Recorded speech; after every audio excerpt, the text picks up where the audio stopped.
بسم اللہ الرحمن الرحیم۔ دیکھیں، زندگی جو ہے مصیبت اور آزمائش کا دوسرا نام ہے۔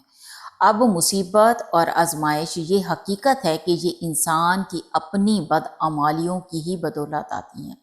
لیکن یہ ضروری بھی نہیں کہ یہ جو مصیبت آئی ہے یا جو آزمائش آئی ہے یہ صرف اور صرف ہم لوگوں کے لیے عذاب کے طور پر ہی ہوں۔ اس کا کوئی اور بھی مقصد ہو سکتا ہے،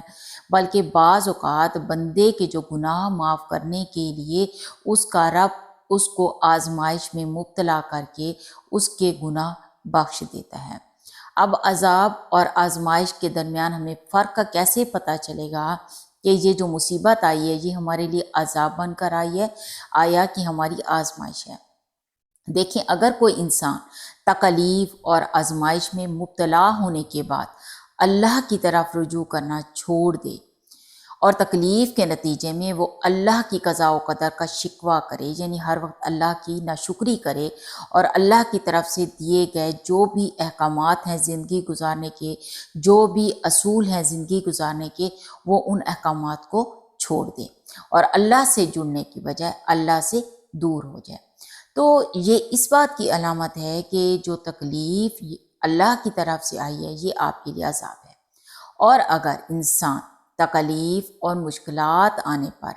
اللہ کی طرف رجوع کر رہا ہے، یعنی اللہ سے کنیکٹ ہو رہا ہے اور اس پر استغفار بھی کر رہا ہے اور تکلیف اور آزمائشوں پر صبر کر کے اللہ سے اجر و ثواب کا امیدوار ہو، تو یہ پھر اللہ کی طرف سے آزمائش ہوگی۔ پیارے اسلامی بہن بھائیوں، جب بھی کوئی مصیبت آئے، مشکل آئے، تو اس پر صبر کریں،